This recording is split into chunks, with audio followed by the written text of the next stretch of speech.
Wellness Force Radio. Feelings are essential, but they can't dictate our actions. We literally infect each other with our emotions. We came here for a special purpose. Let the purpose unveil itself. Knowing without doing is the same thing as not knowing. They're not just trackers. I'm going to wear this and it's going to help me do the right thing. Wellness Force Radio, episode 108 with wellness influencer and author Zlata Sushchik.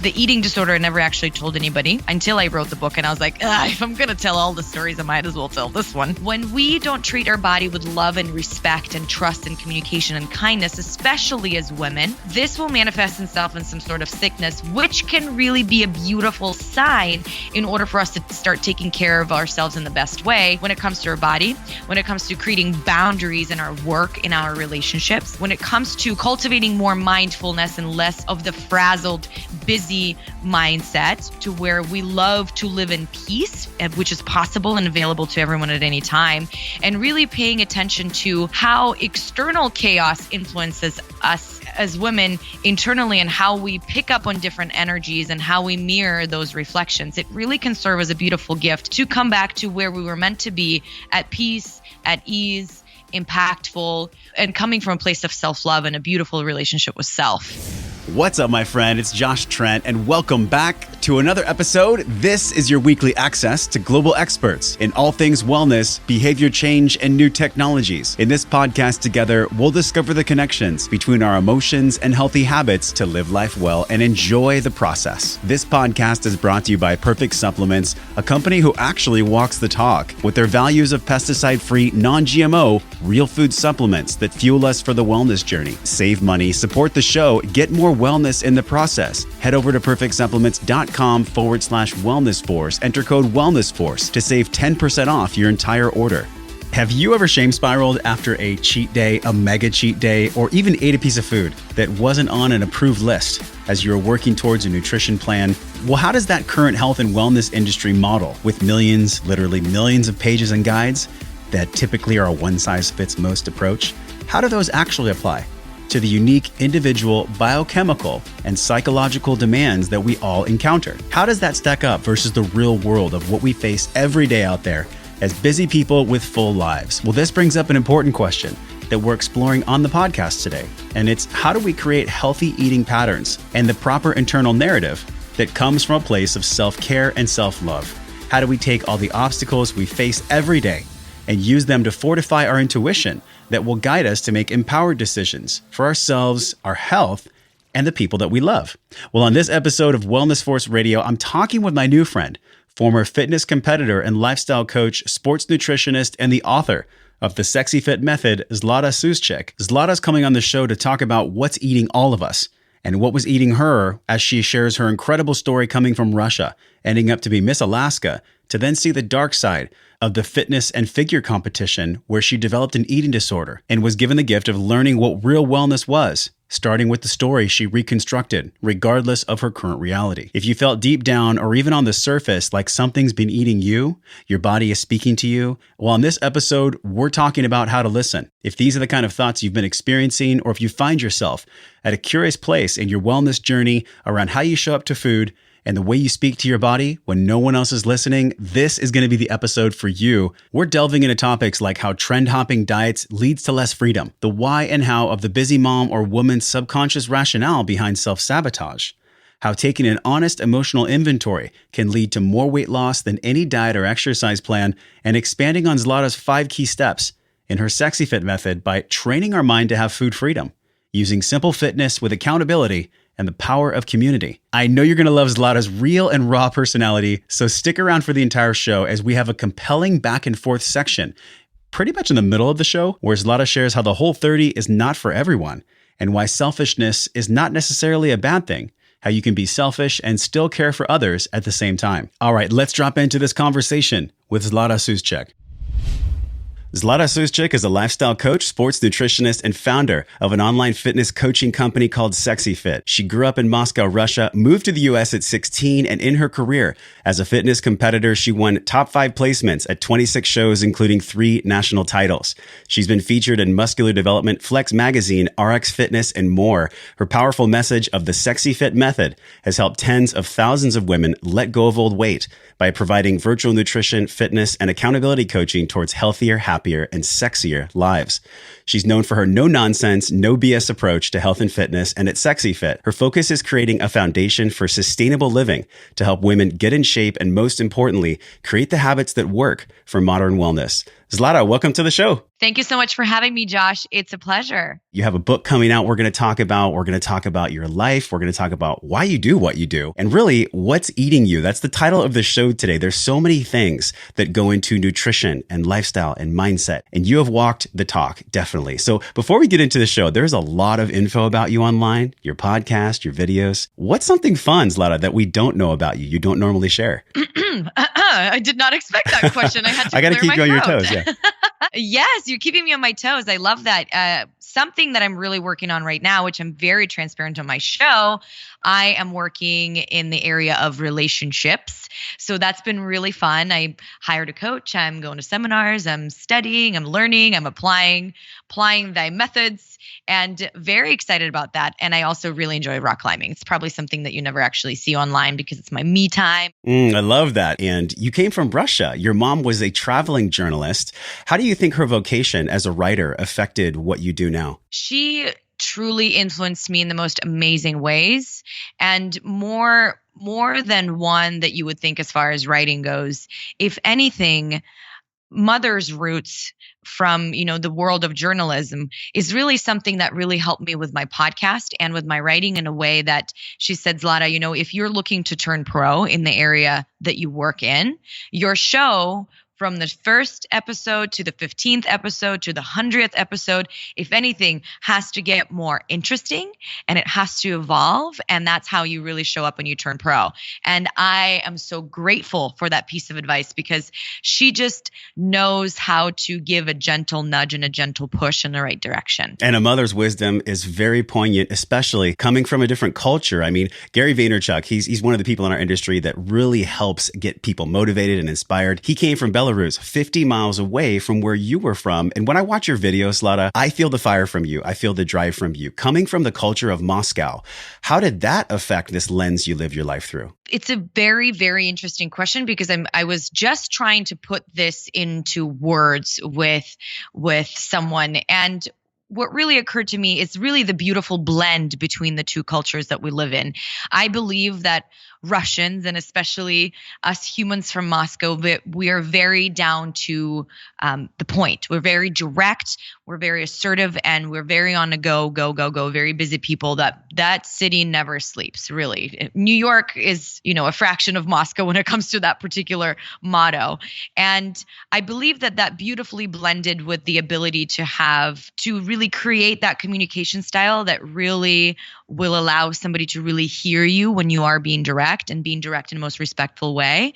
So bringing that from Moscow and that directness and, being Russian, we all are very known for that, and blending it with the culture here, I think it just turned out to be a very beautiful blend together. Definitely. And it comes through in your work. I was going through the Sexy Fit method, the book, and I was laughing. You have this funny style of writing to you. I really enjoyed reading it. We're going to link everything in the show notes today. It's at wellnessforce.com/sexyfit. But Zlata, let's dig into your story a little bit, from Moscow to USA to Alaska, Miss Teen, and then competitive bodybuilder. Walk us through a brief version of your history. It's a really interesting story because I feel like I've lived 3 or 4 lifetimes. There has been so many different pieces of quote unquote rebirth of me as a human. And it was very interesting to put it all in words in one book, which is where the biggest challenge is what part of the story do I tell? What part of the story I don't tell? And then I just sat down and I said, you know what? I'm going to write it all and hopefully they'll make sense of it. And because every piece of it is relevant. When I first moved to the States, and I will attempt to do this in Cliff Notes. When I first moved to the States, I was 16. And I grew up in Moscow. I didn't grow up in the family where we had a lot of, money or a lot of anything. And I didn't actually have a bed growing up. It was a funny story. I slept on a folding cot that had this weird flower pattern, which is. Did it have the bar that went into your back too? Yes, it did. And but at the time we didn't really care. It was me and my sister would alternate beds and we made it really fun. I didn't really know anything different, and we're always told to be grateful for the things that we have, and that's exactly what we did. And I'm very grateful for that particular habit that has been instilled in me to this day. And when I moved to the States, everything was big. You know what I mean? Like you people,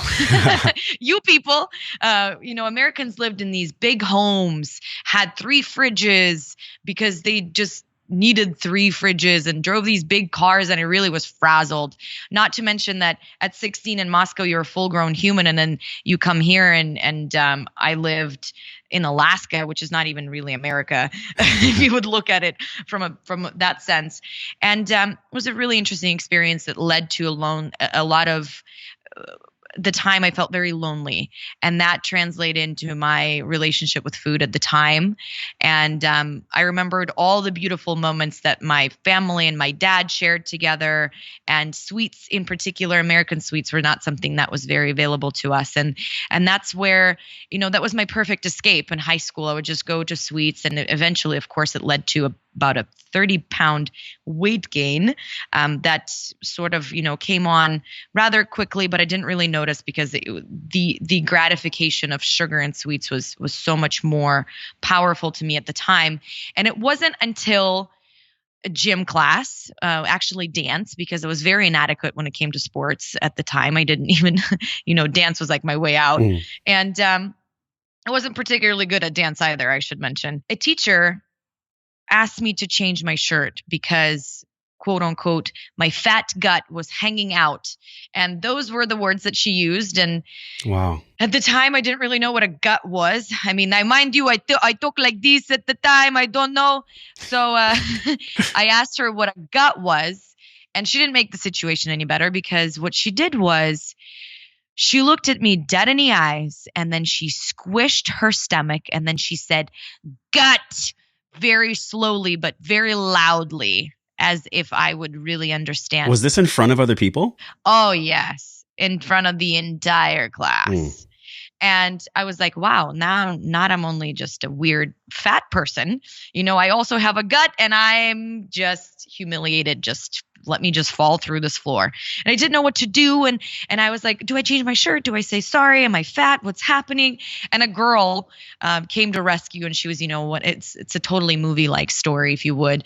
Tall, blonde, cheerleader, great at dance, saved me with, a shirt. And the next thing you know, she's the one, not only lending me a helping hand and really saving me from this humiliation of this teacher, then she actually ended up being my fitness mentor, if you would, at the time, because she was a fitness competitor, because we had a pretty developed culture of bodybuilding in Alaska, and we still do. I ended up doing a first high school show with her, a first state show with her, and then with the same trainer that was leading the group, I ended up just climbing the ladder of being a fitness competitor. And next thing you know, 8 years later, 26 shows later, being Miss Alaska Teen USA later, I was really forced with the decision to leave the competitive fitness world, because it became my hyper focus, eventually led to very unhealthy relationship with food, very unhealthy relationship with my body, and something that originally drove me and was such a passion of mine really started destroying me. And I really had to find a better way for how I can still enjoy my time with my friends, where I can still enjoy life. And that's what Sexy Fit became for me, to really find that new relationship with food, new relationship with self, and stay healthy, happy, sexy, and fit, and most importantly, confident in my decisions. And, next thing you know, book, podcast, hundreds and thousands of women listening. And it's just been a true joy and pleasure to serve and really see how it all evolved. And one of the quotes in your book that really struck a chord with me is about the bodybuilding industry as a whole. You wrote, having a period in bodybuilding meant that you weren't working hard enough. It was frowned upon. Can you tell us about that? It's funny that that's what you picked up on, because we as women, we tend to only focus on the exterior. And the bodybuilding world and the fitness world is a little harder in our body than it is for a man because of the hormonal composition. And for us in bodybuilding and in fitness, if you worked hard enough, then you were lean enough. And if you were lean enough, you're good enough. And then you're worthy of the title and the stage and to be compared with other women. And if your hormones functioned in like a well-oiled machine, it was like frowned upon because you really are not, you need to work harder. And that's essentially what broke me. It really did break me. There was no other way to say it. It came from, period. And that specific thing that is a very womanly thing to have. That's the first thing that went.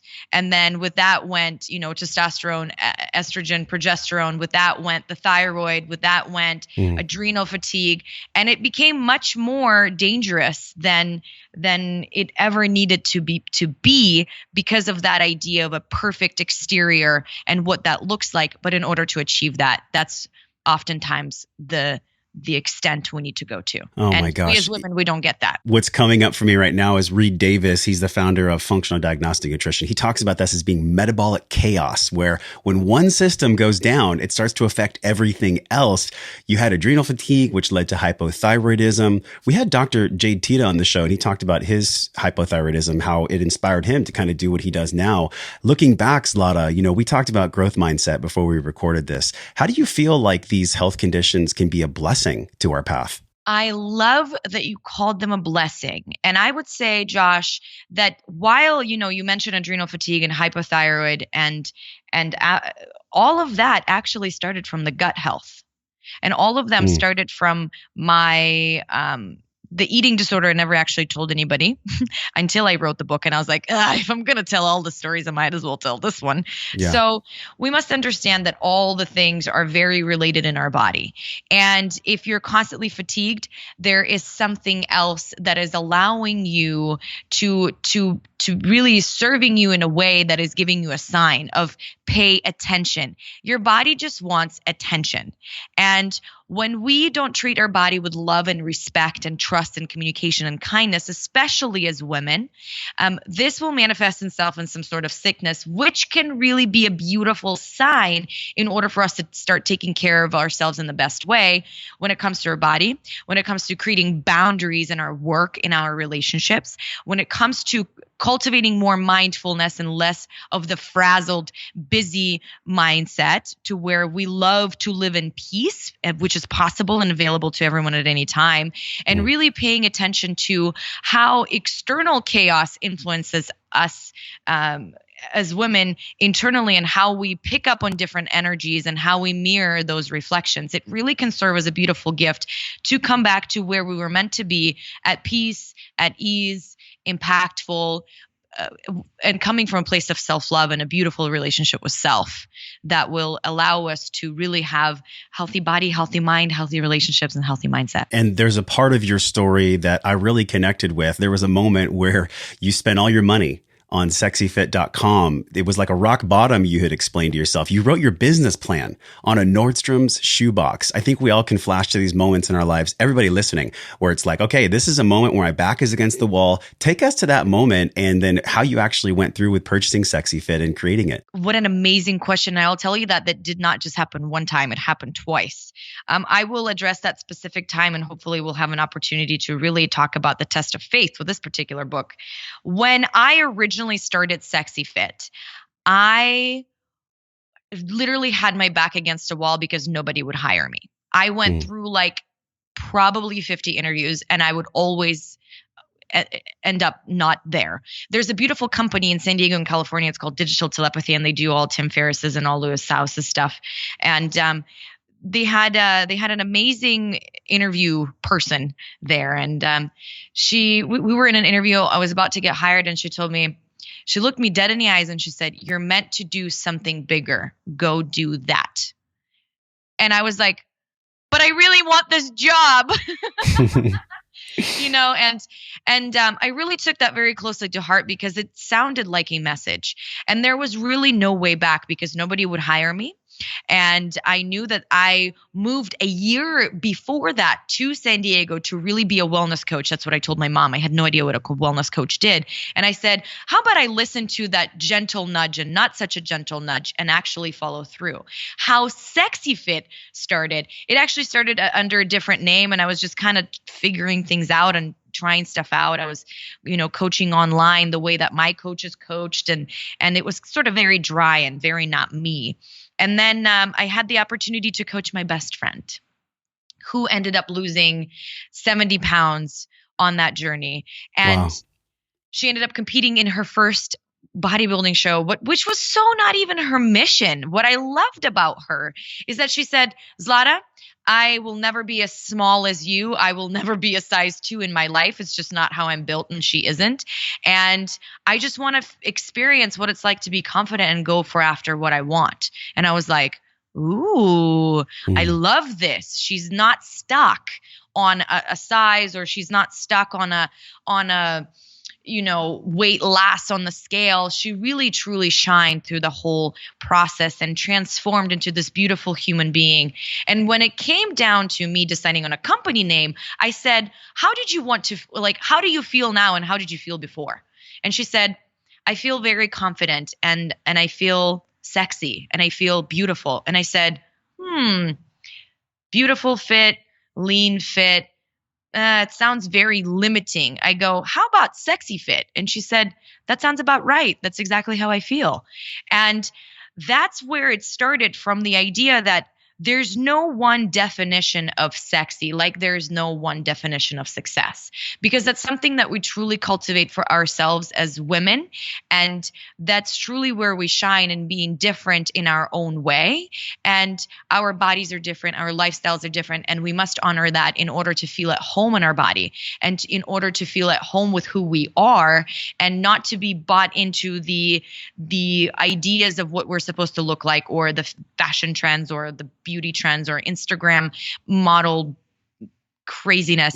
So, and if you choose to be an Instagram model, congratulations. That is your own way of being sexy fit. That's great. And honor that within self. But, when we're talking sexy fit, it's really about understanding who you are and how you feel and doing it your way. And I love that you talked about this, because this is a piece of our society, unfortunately, especially in the fitness industry, where there's a bit of perfectionism and this idealism around, if you look a certain way, you're enough. We're all enough right now. We've talked about this a lot on the show. Everyone's got their unique journey though, right, Zlata? I mean, you went through some definite hurdles to get to where you are now. I want to talk about these 5 points in your book. We're not going to get to even the tip of the iceberg from your book. So there's 5 steps, and one of them is train your mind. We'll talk about the other 4. This is the most important one, I believe, for anyone that I've worked with, and from all the people that have been on the show. It's clearing away the obstacles that are holding us back from creating, keyword creating, the body we've always wanted. Why did you lead with Trade Your Mind? Because if you really truly want to create a brand new body and a brand new self, you cannot do so from the old mindset that you had. Old mindset does not produce new results. And if you want new results, we have to shift your mindset first. And what do I mean by that? There's obvious pieces of the conscious mind of excuses is what we call it. Conscious mind excuses. I don't have time. I'm not good enough. I'm not sure. I don't know what I'm doing. I've tried everything. And why can't I just do stuff? And we have these stories that just kind of, and we're kind of like stirring the soup of it all. But what really is driving our behavior is the subconscious mind, the subconscious patterns, the subconscious beliefs that ultimately sabotage us from going where we are or where we want to go and who we want to become, because any transformation will force us to become a new person with new habits, with new stories, with new mindsets. And that's really the subconscious mind is what I'm talking about here, from not just understanding a story, but also understanding where that story came from, how to create a new story. And for us women, how to understand that on the emotional level, because we cannot avoid that particular conversation any longer. Because like you mentioned, if we are looking in fitness for the validation of that we are enough, or validation that we can be loved, or validation that we can be certain, or validation that we can be good enough for blank, then that's an obstacle. And fitness and getting there on a scale is not going to give you the feeling and the emotion that you're really seeking and you're really looking for. So we must transform the mindset to cultivate what that is that you're looking for already and use nutrition fitness as tools. But we cannot do so. We cannot approach that until we train our mind and understand conscious stories, subconscious stories, emotional well-being, and how to set goals that actually light our soul on fire. We just had episode 100. We featured Bonnie Kelly. She wrote True to Your Core, and her studies have proved that 90%, Zlata, 90% of our actions are controlled by the subconscious mind. I absolutely agree with that.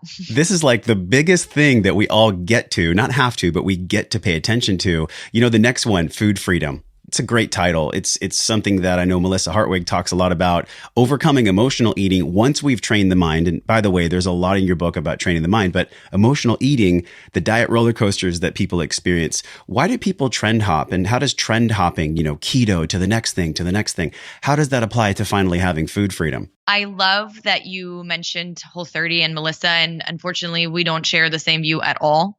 We are the furthest people away from how we teach food freedom. Oh, we're going to have to talk about that. Let's talk about that. I do not support the particular methodology of Whole30. I do not believe in restriction. I do not believe in food as off limits, food that is restricted. I do not believe in approved food lists. I don't believe in compliant or non-compliant. When it comes to words shape our present moment and shape our future. And if I have to be compliant with my food, that is just going to bring out the rebel child in me, because I'm going to want to be non-compliant, which is truth to a lot of women and truth to a lot of sexy fit sisters that I work with. We don't need any more restriction. We really don't. If anything, we need more freedom. Freedom doesn't come from restriction. Freedom comes from empowerment. Freedom comes from being able to make choices based on what's true for us. I don't know. Is cake good today? I don't know. Is it your kid's birthday? Do you want to be a mom and share that cake with your baby? It depends. Should you be eating cake every night? I don't know. It depends. Maybe you should, because you're going through a breakup and it freaking hurts. But empowerment is a driver to freedom when you understand on both levels, the scientific level of what's quote unquote good for your body, or what is going to be nutritious, delicious, and fueling your body. When you're coming from the scientific standpoint of that. And the second element that I believe is very important when it comes to food freedom is cultivating a relationship with self that stands on trust, that stands on communication, and that stands on understanding what you need emotionally and why you need it. And from both of those pieces, from emotional intelligence and scientific intelligence, you now have the opportunity and the ability to create empowered choices. And that's where you get to food freedom. You don't get to food freedom with having approved lists, meal plans, and pieces of the puzzle that might not necessarily apply to where you are.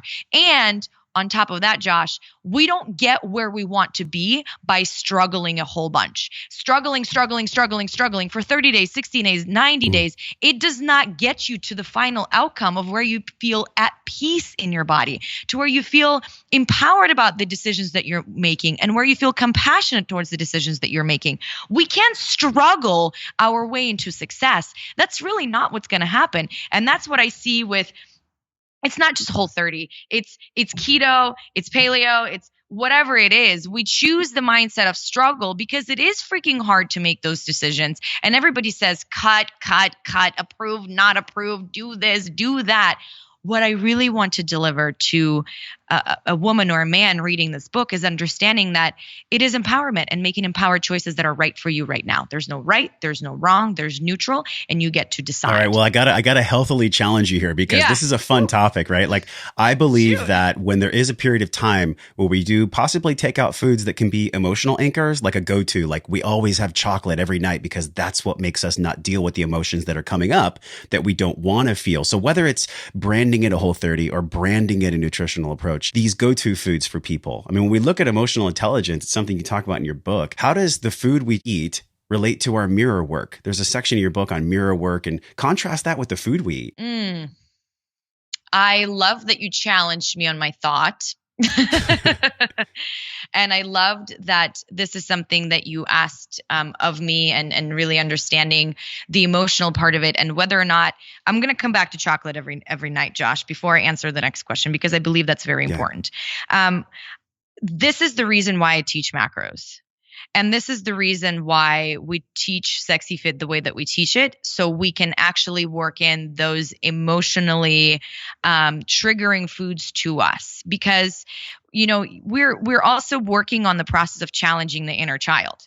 And eventually, maybe you make a replacement, you eat better chocolate, or you journal through the understanding of why you particularly are attracted to chocolate, or you have the opportunity to explore why it is chocolate and maybe I'm just lacking magnesium. So that comes with knowing more and acting better in that moment and making different choices, which is again very empowering. So my thing is, don't take that out, figure out why that is, and make an empowered choice based on what you learned about yourself.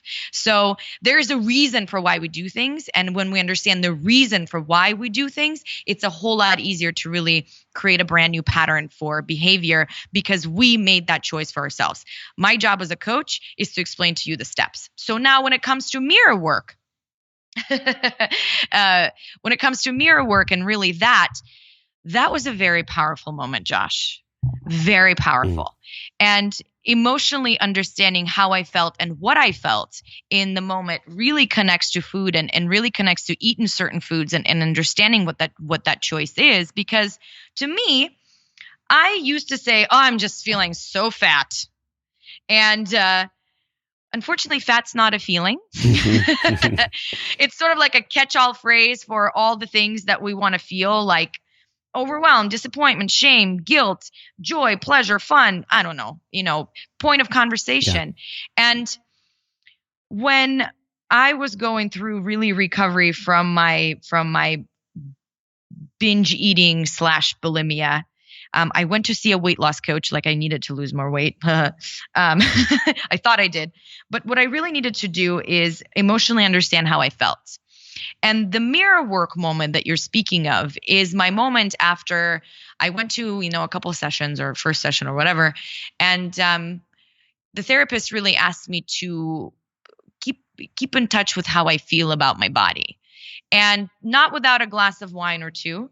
I ended up on my bathroom floor after taking a bath and wondering why it is that I piece my body in like glutes and quads and shoulders and abs, and I want bigger this and smaller that, and define this and define that. And I really rooted into how I wanted to feel in my body, because I only have one body and I might as well love it as is.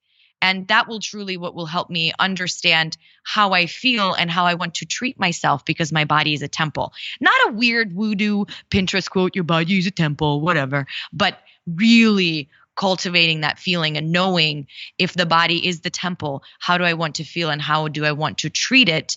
And how do I want to feel in my body in that moment? Does that answer your question, Josh? Yeah, absolutely. And there's actually an exercise where you take off all your clothes, you take 7 breaths, you look in the mirror, and you create a new dialogue, which is so powerful. I mean, talk about inner guidance, right? So this relates to our habits so much, because if we're trying to establish a new habit, I don't care what the habit is, right? Quitting smoking, letting go of weight, whatever it is. If the narrative is going against your processes for creating the new habit, it's self-sabotage written all over it, right? Absolutely. And feeling not good enough, and why that is. It is no surprise if we're on point in taking care of our emotional health, it makes it so much easier to let go of old weight and have more energy throughout the day. But believe me when I say it's hard to treat other people well and think good thoughts if we're walking around hangry. One of the best ways to support our body's energy systems and help cure that satiety and satiation, aka hangry, is to add in collagen to your waters, shakes, and foods. Over the past year, I've been using powdered collagen from Perfect Supplements in my morning coffees, waters, and post-workout shakes to get some organic proteins I can feel good about eating. You know by now, healthy cows eat grass, and these sick cows from CAFOs eat corn. So beyond the healing powers of collagen for digestion and joint health, this 100% pasture-raised organic hydrolyzed collagen has 20 grams of protein in 2 scoops, which helps curb appetite and increase satiety and satiation from ethical harvesting you can actually feel good about. Collagen from grass-fed cows has 5 times as much omega-3s and twice as much CLA as found in grain-fed beef. And best of all, you can sleep well at night knowing you're supporting the change we need for this broken food system. Get a box of single-serve packets for on-the-go grass-fed collagen or purchase it as part of the Wellness Force discounted bundle by clicking over to perfectsupplements.com/Wellness Force and be sure to enter code Wellness Force to save 10% off your already discounted package.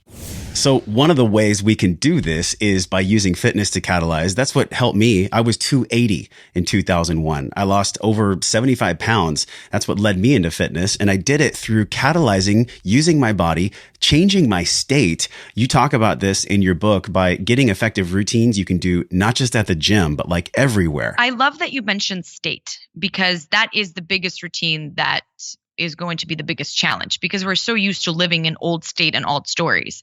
One bad day, one bad moment, one bad minute is the next, the bad day forever. And it can be months because, I ate something that wasn't on my approved list. It might feel like it in the moment, right? Like one bad decision is like, oh my God, the world is ending, but it's just not true. The world is ending. And really getting out of that pattern is the most beautiful routine that we can create. And really catching ourselves in that pattern and creating the awareness over that pattern is what's really important because, we as women especially, and men do this too, we could be really hard on ourselves and really live in that nagging state of, you ate that, you're never going to be able to be fit. And who do you think you are? And you can run a business, but you can't even run your body, blah, blah, blah, blah, blah.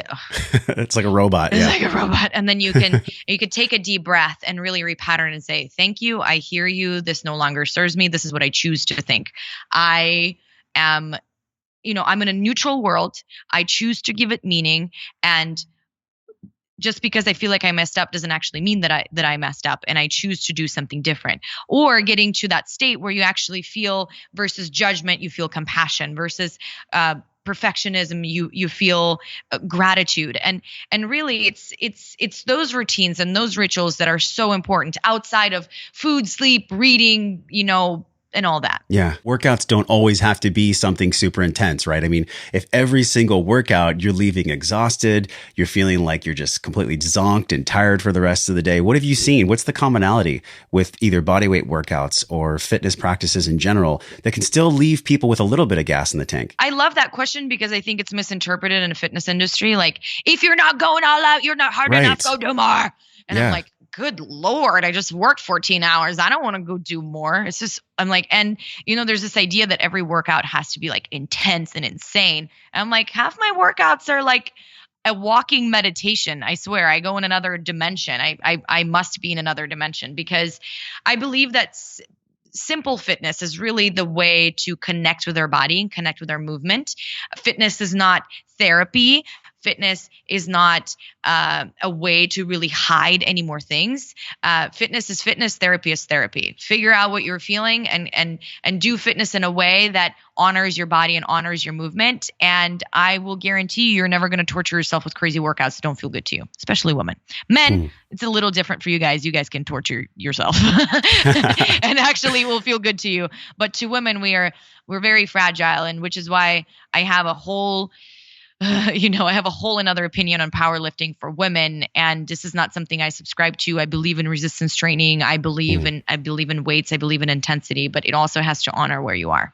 Tell us about this because the last 2 sections of your steps are accountability and power of community. So much of what we see in the CrossFit section is this power of community and connectivity. It gives people the identity of being in a trusted tribe. And we're wired for this. Everybody's wired to be in a tribe on a very, very subconscious and conscious level. We just crave it. We're human beings. We deserve connection. But why not doing the traditional lifts, the deadlifts, the squats, things like that in the CrossFit setting? Do you think that the benefits of being in the community of CrossFit outweigh the deleterious effects of possibly lifts that aren't, the best for a woman's body? I don't think deadlifts or squats are not the best for a woman's body. Let me just clarify that, because I do teach that particular philosophy on functional movements and movements that incorporate your whole body in general. I don't believe that 400-pound deadlifts are specifically what women are designed to be. And we just have to take in consideration that a woman on a regular day, or if we even look back into being tribal beings, was even meant to lift 224 pounds off the ground. Like that's just my opinion. So, but I do believe that those, as far as what our body will allow and what our body likes, we all have individual needs when it comes to that. I don't believe that functional movements aren't relevant. I believe they are. They truly are. And they make us a better woman. And aesthetically and functionally, it's beautiful. We just have to consider what the workload is based on our body versus our mind, and based on our mind versus our body. So as far as community goes, I do believe it's a lot easier to live 225 pounds when everybody else is doing it. Yeah, especially when they're screaming your name, right? Yes, exactly. Yeah. And it depends on what community feels relevant to us. Perhaps we love the no pain, no gain community, and we love to go hard and do stuff. When I talk about community specifically for women, what's really most important to us is feeling heard and feeling understood, and feeling like we can really share how we feel and what we do. And that's when it comes to power of community, in my understanding, for women. In this particular step, if we're going to talk about step 5 of community, I really show women how to cultivate that relationship with other women without it being coachy, gossipy, judgmental, shameful, and things that we don't actually need. Because, for women, sometimes, feeling, catty or feeling, uncomfortable or any of those things, they're present and they're relevant in female communities. And for me, it was very important to really help women create these communities. It's a natural thing for us to do, and kind of give them a head start on how to feel in that particular environment and what to do.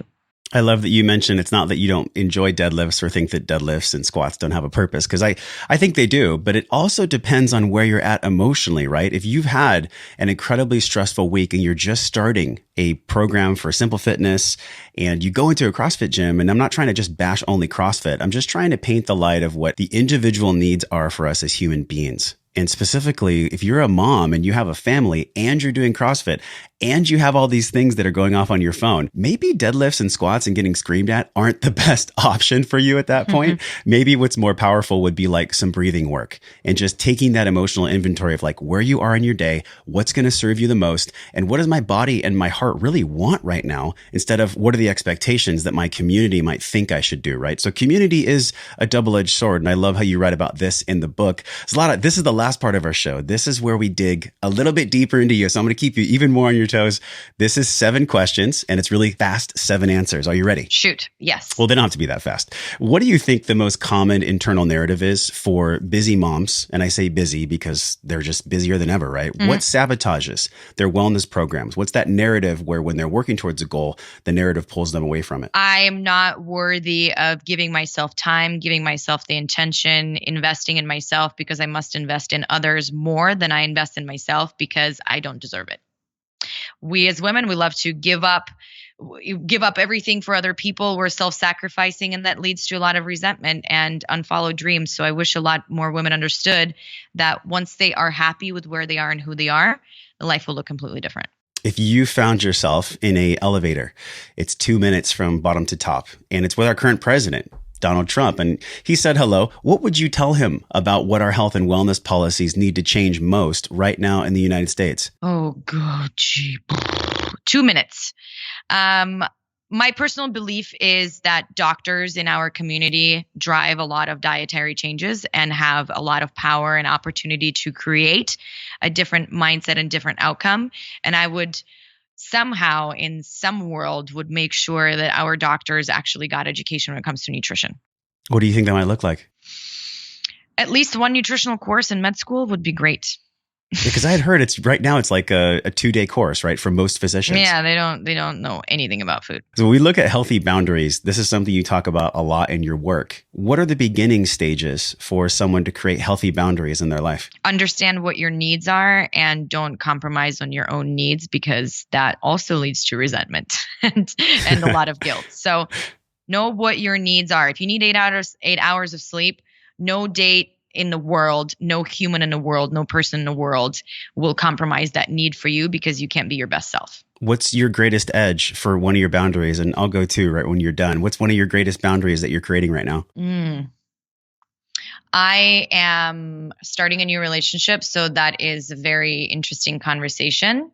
And my biggest boundary is to really remain myself in the relationship itself and really root into that idea of self-love and honoring myself first in a very selfish way. That's my answer. And selfishness, sometimes it's looked at as a negative connotation, but selfishness is really a part of who we are. I mean, if we're not putting on our oxygen mask, how are we going to take care of other people, right? Like one of my edges, one of my boundaries in life is pulling away from the computer. You know, I'm growing Wellness Force, I'm building Wellness Force, and I'm like, wait a minute. Part of my wellness is me pulling away from always doing and always serving. So I definitely think that one of these hard lines we can all do is create these healthy boundaries. Zlata, what does taking personal responsibility look like now in your life? And what would you recommend to others as far as taking personal responsibility? I think it's understanding that nobody and nothing, not one thing can make us happy in a way that, you know, if we're looking for a partner to make us happy, that's not going to happen. If we're looking for weight loss to make us happy, that's not going to happen. If we're looking for a particular outfit to make us happy long term, it's not going to happen. If we're looking for a brand new car to make us happy, it's not going to happen. Happiness gets cultivated from within, from really deeply rooting into self-love and taking responsibility for who we are and for choices that we make, and understanding that we're powerful beings in a way that we create the reality and the outcome of everything that we have right now. We manifested and created everything around us right now in one way or the other, everything that we like and everything that we don't like. And that's a very powerful place to be. What makes you laugh the most? What makes you crack up, laugh out loud? Everything. I love jokes. I love playing silly. I love being weird. I'm just weird. Weird is my favorite color. There's so much out there about what to do in our wellness space, but what is one of your deepest whys that guides you to make decisions in your habits and in your self-dialogue? That is a fantastic question. And that's something that I really had to think about very hard and really had to feel about very hard when I was writing my book. And the harder I thought, the worse it was. And really the biggest driver that I have is having the capacity to create more.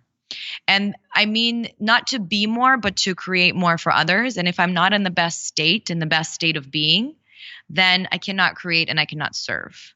And this is a big message. This is a big opportunity to get these tools and information to hands of more men and women, really.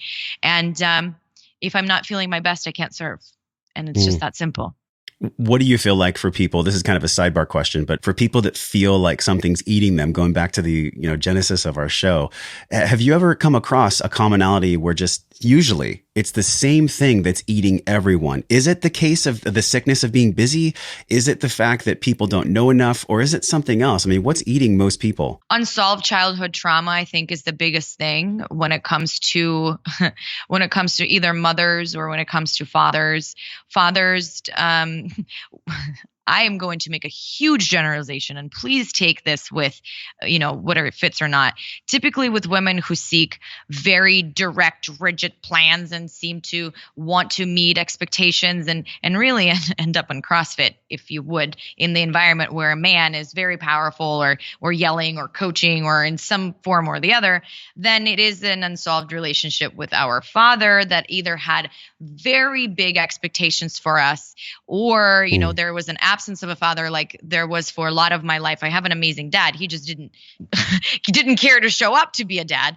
So that was a big pattern of mine when it came to food, approval. And with my mom or moms in general, there's a lot of shame, judgment, wanting love, wanting approval, a lot of that comes to life and a lot of that comes to fruition, or worthiness, because our mothers sacrificed everything for us. And we really believe that we must be self-sacrificing in order to be the best that we can be. And that's, I think, is the biggest obstacle. And I wish that more of us have actually dealt with that.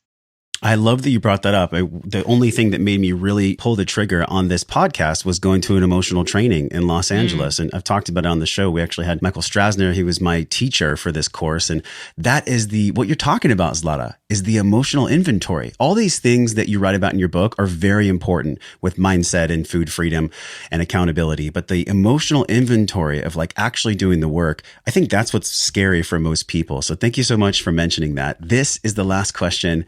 This has been such a fun conversation. I knew it was going to be fun. What is wellness to you? How would you define wellness in your life? Being present with every moment.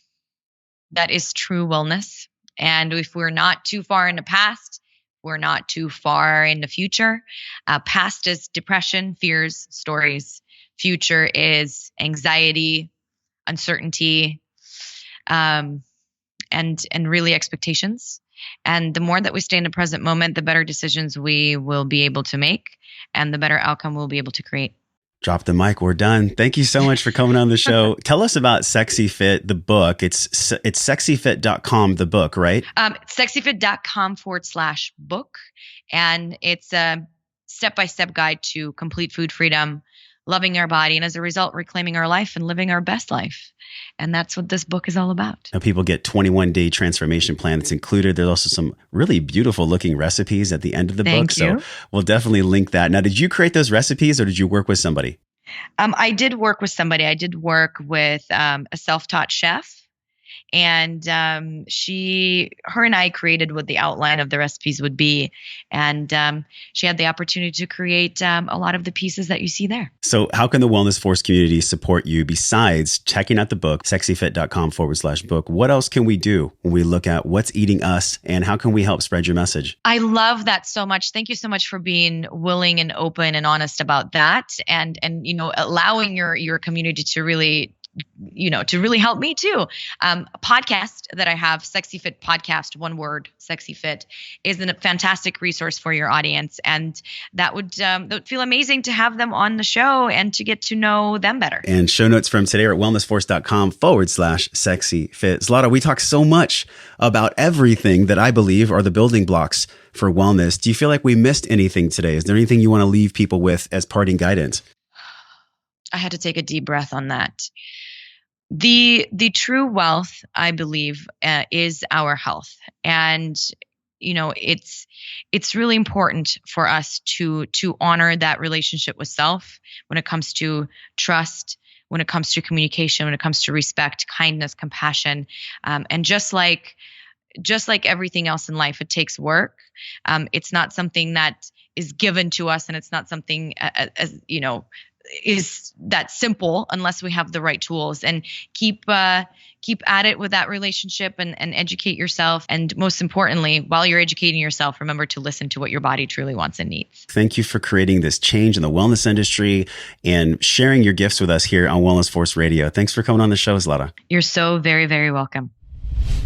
Hey, my friend, thank you for hanging out and growing with me on today's show. Remember to hit subscribe and share this podcast with someone you care about that gets to hear this message. And if today's guest sparks something in you, leave us a 5-star review on iTunes for the podcast by just quickly tapping on your show artwork on your iPhone. Hit the link in purple that says review this podcast. It helps the show reach more conscious people like yourself and attracts world-class guests. So let them hear your voice. For all the downloads, videos, links, giveaways, and free resources mentioned on the episode that support you to live life well, go to wellnessforce.com/radio. And while you're at my house on the web, join the free Wellness Force newsletter on that page, because I want to send you 4 free guides around staying healthy with your training and your travel. And if you're ready to take inspired action, don't let this conversation stop here. Join a group of people who care about what you do over at the Wellness Force Community Facebook page. Just search Wellness Force Community on Facebook. This is where we talk about the things that really matter. We share our wins, inspirations, and our struggles, and so much more. Tap the show artwork on your iPhone, hit the purple link that says join the Facebook group, and I will welcome you at the door. Okay, now you get to go out into your world and create impact for the people you care about and be a positive force of wellness in their lives. So until I see you again real soon next week, I'm wishing you love and wellness.